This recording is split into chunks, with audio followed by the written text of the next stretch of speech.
नमस्कार दोस्तों, एक बार फिर से आप सभी का हार्दिक स्वागत करता हूँ हमारे यहाँ बताइए इसके इस डिजिटल प्लेटफॉर्म पर। आप विजन आइए इसके मैगजीन के अंदर एनवायरनमेंट का पोर्शन को चला रहे थे और उसके अंदर अपनी नेक्स्ट न्यूज़ आती है भारत में बाघ संरक्षण। तो भारत में बाघ का संरक्षण करने के लिए भारत का एक फ्लैगशिप कार्यक्रम टाइगर प्रोजेक्ट चल रहा है। आप सभी को पता है 1 अप्रैल 1973 से यह शुरू किया गया, जिसके तहत जिम कॉर्बेट टाइगर रिजर्व को हमने सबसे पहले टाइगर रिजर्व क्षेत्र घोषित किया था। अभी हाल ही में हमने सेंसस भी कंप्लीट की, टाइगर सेंसस। जैसे कि मैं आपको 2-4 फैक्चुअल डाटा बताऊं, जैसे कि टाइगर सेंसस हर 4 साल में होता है। अभी 2022 में हुआ, इससे पहले 2018 में हुआ था। ठीक है, करवाता कौन है? NTCA करवाता है, नेशनल टाइगर कंजर्वेशन अथॉरिटी। इसका गठन कब किया गया? इसका गठन किया गया था 1973 में। ठीक है, किसके अधीन कार्य करता है? Ministry of forest, environment and climate change के अधीन कार्य करता है। अभी क्या हुआ कि हाल ही में इसने एक रिपोर्ट जारी की। ठीक है, जिस रिपोर्ट का नाम है भारत में बाघ की स्थिति। ठीक है, अब भारत में बाघ की स्थिति पर किसने रिपोर्ट जारी की? NTCA ने एक रिपोर्ट जारी की, जिसका नाम क्या है? भारत में बाघ सहप्रबक्षी को-प्रीडेटर, सहप्रबक्षी व शिकार की स्थिति, प्रे इन इंडिया, शिकार की स्थिति। वैसे कहोगे तो मैं आपको वैसे पढ़ा देता हूँ, लेकिन इसके अंदर ना सारी फैक्चुअल डाटा है कि भारत में बाघ, अब इसने रिपोर्ट जारी की है तो भारत में बाघ के बारे में बताया हुआ, भारत में बाघों की संख्या कितनी है। ठीक है, कौन से टाइगर रिजर्व में ज़्यादा है, कौन सा टाइगर रिजर्व का प्रबंधन सबसे बढ़िया है, ये सब बातें बताई होगी। अगर आप कहोगे तो मैं वैसे पढ़ा देता हूँ, वरना मैं आपको वैसे समझा देता हूँ। चलो मैं पढ़ा ही देता हूँ। हाल ही में राष्ट्रीय बाघ संरक्षण प्राधिकरण ने एक रिपोर्ट जारी की। इसका शीर्षक भारत में बाघ सहप्रबक्षी और शिकार की स्थिति 2022 है। ठीक है, इसने भारत में बाघ की स्थिति के बारे में क्या बताया कि भारत में कितने भू क्षेत्र पर बाघ रहते हैं। तो इसने बताया भारत में टोटल 53 टाइगर रिजर्व है। ठीक है, भारत में 53 टाइगर रिजर्व मौजूद है, जो कि भारत के 2.3% भूभाग पर फैले हुए हैं। भारत में बाघों की संख्या वर्तमान में दुनिया भर में पाए जाने वाले वन्य बाघों की लगभग 75% आबादी कहाँ पर स्थित है? भारत में स्थित है। ठीक है, इसने इस रिपोर्ट में यह बताया कि भारत में मध्य भाग में, जैसे मध्य प्रदेश और छत्तीसगढ़ का पश्चिमी भाग हो गया, शिवालिक की पहाड़ियाँ जैसे गिरिपाद में, ठीक है, और गंगा के मैदानों में बाघों की आबादी में उल्लेखनीय वृद्धि हुई है। ठीक है, इसने ये भी बताया कि भारत में 35% टाइगर रिजर्व ऐसे हैं जिनको तत्काल सुरक्षा उपाय देने की आवश्यकता है और वहाँ पर बाघों को फिर से पुनः बसाए जाने की आवश्यकता है। ठीक है, इसमें इसने क्या बताया कि बाघों की आबादी की उच्चतम सीमा 3925 हो सकती है। कितनी हो सकती है? 3925 हो सकती है, लेकिन अभी औसत संख्या कितनी मिली है? 3682 मिली है। ठीक है, इसने बताया कि भारत में सबसे ज़्यादा बाघ कहाँ पर मिले हैं? MP में मिले हैं, मध्य प्रदेश में। फिर कहाँ पर मिले हैं? कर्नाटक में। और फिर कहाँ पे मिले हैं? लेटिन उत्तराखंड में। इस रिपोर्ट में यह बताया गया कि सबसे ज़्यादा टाइगर कौन से टाइगर रिजर्व में मिले हैं? तो जिम कॉर्बेट में मिले हैं। जिम कॉर्बेट के बाद में मिले बांदीपुर में। बांदीपुर कहाँ पे है? कर्नाटक में, बांदीपुर टाइगर रिजर्व। उसके बाद में नागरहोल कर्नाटक में मिले, नागरहोल कर्नाटक में। जिम कॉर्बेट कहाँ पर है? उत्तराखंड में। ठीक है, इसने हमें ये भी बताया इस रिपोर्ट ने कि बाघ विहीन टाइगर रिजर्व कौन से हैं? बाघ विहीन, जहां पर एक भी बाघ नहीं है, बाघ विहीन कौन कौन से हैं? दाम्फा मिजोरम में है, दाम्फा मिजोरम में। ठीक, दाम्फा के बाद में कामलांग कहाँ पर है? अरुणाचल प्रदेश में। क्वाल तेलंगाना में। सतकोशिया उड़ीसा में और सहादरी महाराष्ट्र में एक भी में टाइगर नहीं देखने को मिला है। ठीक है, तो पता चल गया इस रिपोर्ट में क्या बताया। नेक्स्ट अब आप बात करते हैं कि इसमें जो भी NTCA ने ये क्या किया है, जो भी ऑब्जर्वेशन की है वो कैसे की है, इसके लिए कौन सा मेथड अपनाया है? तो बाघों की गणना के लिए अपनाई जाने वाली तकनीक। अब बाघों की गणना के लिए तकनीक कैसे बनाई? रिमोट सेंसिंग या जीपीएस के जरिए।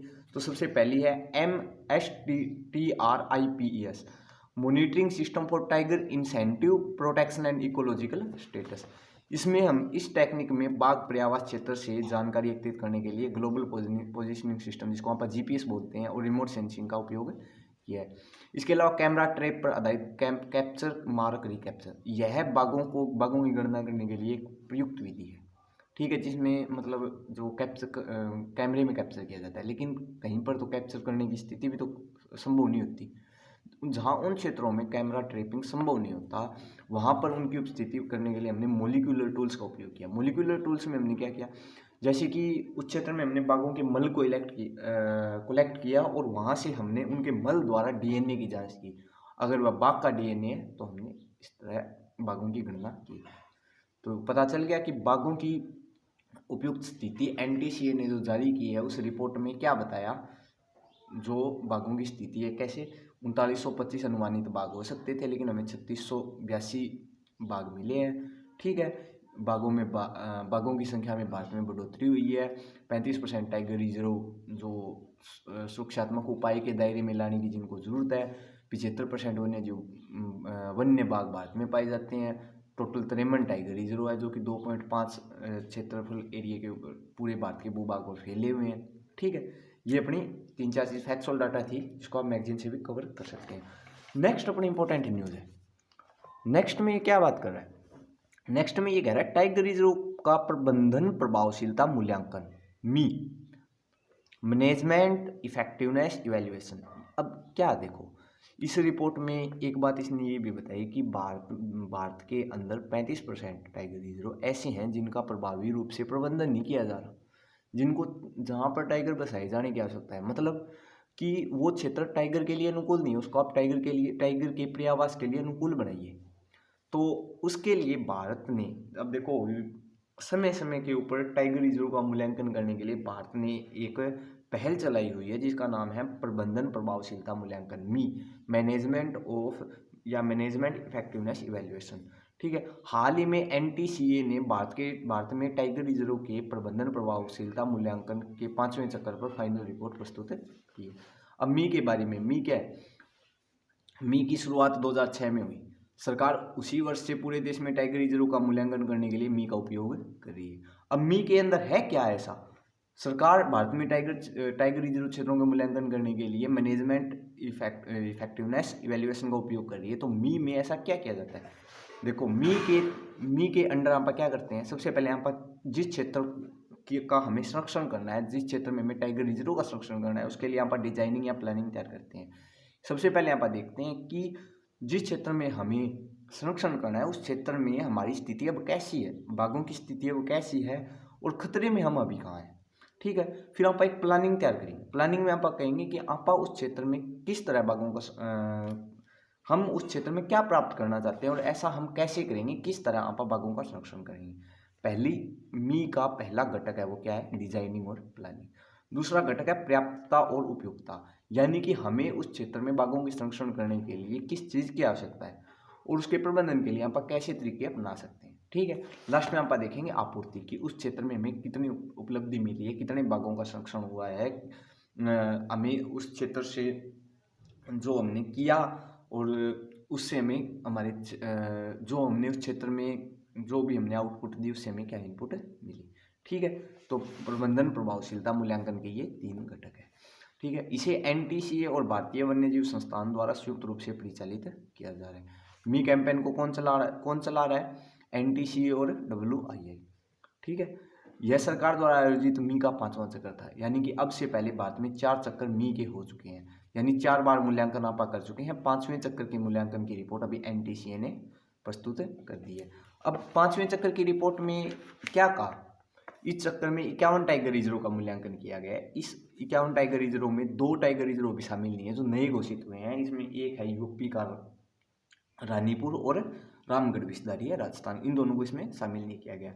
इस रिपोर्ट में इसने बताया कि केरल के पेरियार टाइगर रिजर्व, केरल का एक टाइगर रिजर्व जिसका नाम है पेरियार, ठीक है, भारत में सर्वश्रेष्ठ प्रबंधन करने वाले टाइगर रिजर्व का दर्जा उसे दिया गया है। का समग्र औसत स्कोर 2010, यानी 2010 में अपना दूसरा चक्कर था, जब मी का समग्र औसत स्कोर कैसे निकलेगा, भारत में जो जितने भी टाइगर रिजर्व है उनकी स्थिति, तो उसने बताया कि अपने यहाँ पर 65% टाइगर रिजर्व की स्थिति बढ़िया थी 2010 में, जो कि अब बढ़कर 78% हो गई है। ठीक है, ये इसके क्या बताते हैं, यह वृद्धि प्रबंधन प्रभावशीलता में निरंतर सुधार की स्थिति को दर्शाती है। मी के आधार पर आप 51 टाइगर रिजर्व को 4 श्रेणियों में बांटते हैं, जिसमें से एक्सीलेंट जो कि 12 है अभी, बहुत अच्छा 21 है, अच्छा 13 है और फेयर 5 है। फेयर बोले तो संतोषजनक, जो आप सस्टेनेबल डेवलपमेंट इंडेक्स निकालते हैं उसमें आप राज्यों को भी ऐसे आप बांटते हैं, रैंकिंग प्रदान करते हैं। मी की रिपोर्ट में देश के किसी भी टाइगर रिजर्व को खराब की श्रेणी में नहीं रखा, यानी कि सभी का प्रबंधन बढ़िया है। ठीक है, अब देखो मी एक्चुअली में वैसे क्या है, भी मी का इंपॉर्टेंस क्या है। तो ये तो हमें पता चल गया कि भारत में मी की शुरुआत 2006 में हुई। एक्चुअली में टाइगर रिजर्व के मूल्यांकन के लिए अपनाई जाने वाली एक तकनीक है जिसे एनटीसी अपनाता है। इसके 5 चक्कर हो चुके हैं, चौथा चक्कर अभी पीछे हुआ था और 5वें चक्कर की अभी फाइनल रिपोर्ट एनटीसी ने दी है। ठीक है, इसके अंदर हमने बताया कि केरल का पेरियार है ना, वो टाइगर रिजर्व सबसे बढ़िया प्रबंधन वाला टाइगर रिजर्व है, और 2 नए घोषित टाइगर रिजर्व रामगढ़, विषधारी और रानीपुर को इसमें शामिल नहीं किया गया। 53 टाइगर रिजर्व में से 51 को इसमें शामिल किया गया। ठीक है, भारत के अंदर सबसे बड़ी बात ये रही कि एक भी टाइगर रिजर्व को अपना ने खराब श्रेणी में नहीं रखा। ठीक है, अब मी एक्चुअली में है क्या।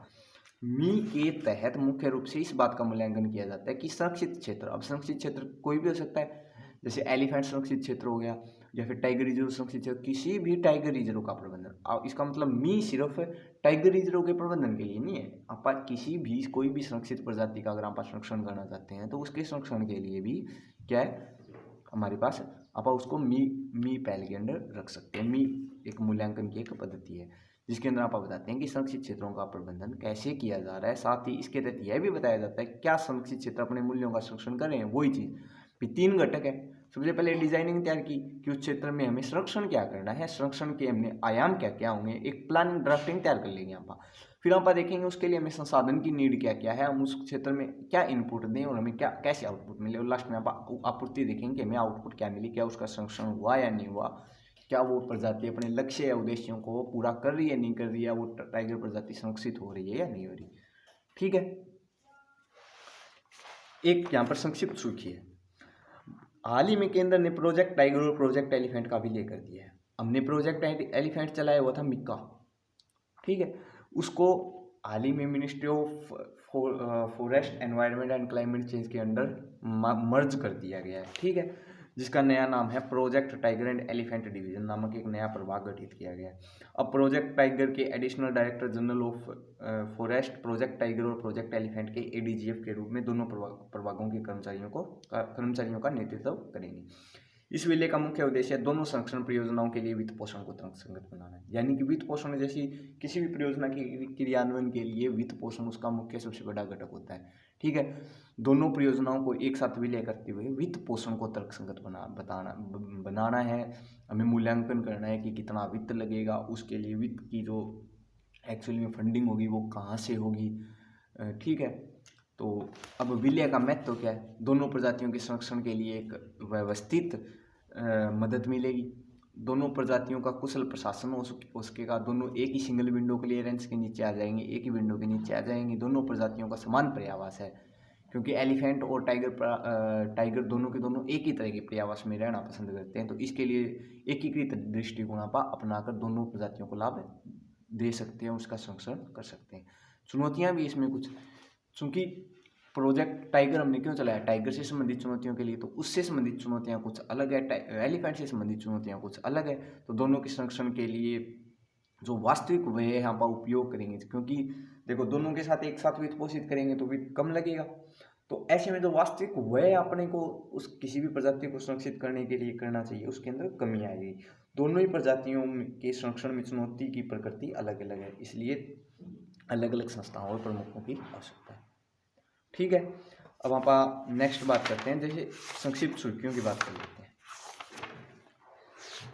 ठीक है, यहाँ पर देखो 2 या 3 इंपॉर्टेंट न्यूज है। गंबूसिया एफिनिस, जी एफिनिस एक मछली की प्रजाति है जो अभी न्यूज में। आंध्र प्रदेश ने मलेरिया और डेंगू जैसी मच्छर जनित बीमारियों के नियंत्रण के लिए गंबूसिया एफिनिस नामक मछली को राज्य के जल निकाय में छोड़ा है। अब क्यों छोटा है? क्योंकि यह एक जैविक एजेंट के रूप में कार्य करता है। जो मच्छरों का लार्वा होता है ना, उसको नियंत्रित करने का काम है गम्बूसिया एफिनिस। इसे मॉस्किटो फिश के नाम से भी जाना जाता है।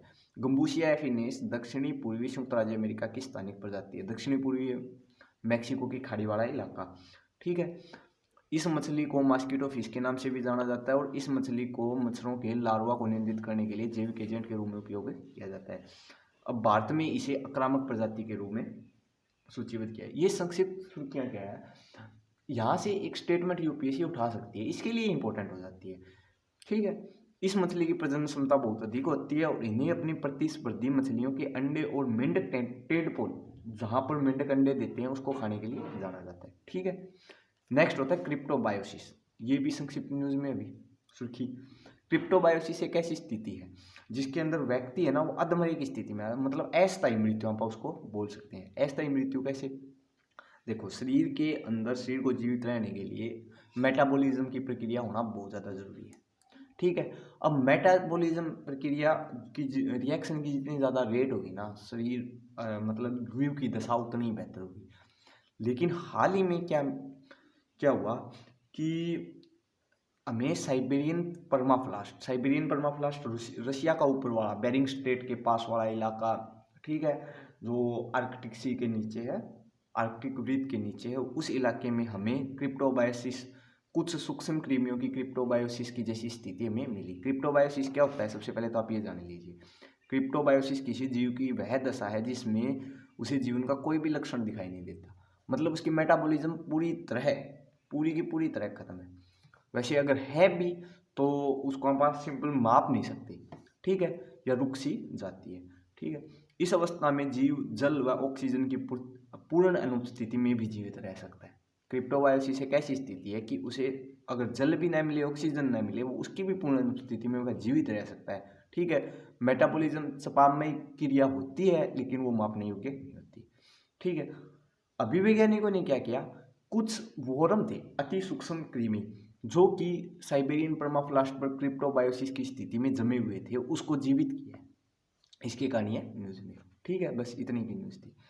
इसके अलावा बाहुबली मवेशी बाड़ाबंदी, एक्चुअली में जो अपने यहाँ पर जितने भी नेशनल हाईवे हैं उनके आर पार, उनके दोनों साइड हमने बाहुबली मवेशी बाड़ाबंदी लागू करने की योजना बनाई है। सड़क मंत्रालय ने, सड़क परिवहन एवं राजमार्ग मंत्रालय श्रीमान नितिन गडकरी, यह योजना मवेशियों को सड़क पार करने से रोकेगी और खतरनाक दुर्घटनाओं से बचाएगी। बस ये तो वैसे सिंपल सी थोड़ी सी न्यूज़ जानने के लिए। ठीक है, अब जो हमने बाहुबली मवेशी बाढ़ योजना चलाई है तो उसके अंदर आप जो प्रोटेक्शन के लिए जो ऑपरेटर्स यूज करेंगे, जो बांस का उपयोग करेंगे, तो बांस को पहले आप क्रियोसिट तेल में उपचारित करेंगे। क्रियोसोट तेल से उपचारित करने के बाद क्या होगा, वह हाई डेंसिटी पॉलीएथिलीन में कन्वर्ट हो जाएगा। मतलब इसे पुनर्चक्रित हाई डेंसिटी पॉलीएथिलीन का लेप लगाया जाएगा। लेप लगाने के बाद वह अत्यधिक मजबूत हो जाएगा, जो कि स्टील का भी विकल्प बन जाता है। स्टील का विकल्प बन गया, एक तो एनवायरनमेंट फ्रेंडली हो गया, स्टील के उत्पादन में अपने को क्या हुआ, पर्यावरण को भी नुकसान होगा। तो इस तरह अपना ने एक्चुअली में मवेशियों को सड़क के आर पार जाने के लिए रोकने के लिए सड़क मंत्रालय ने क्या किया है, बाहुबली मवेशी बाढ़ योजना चलाई।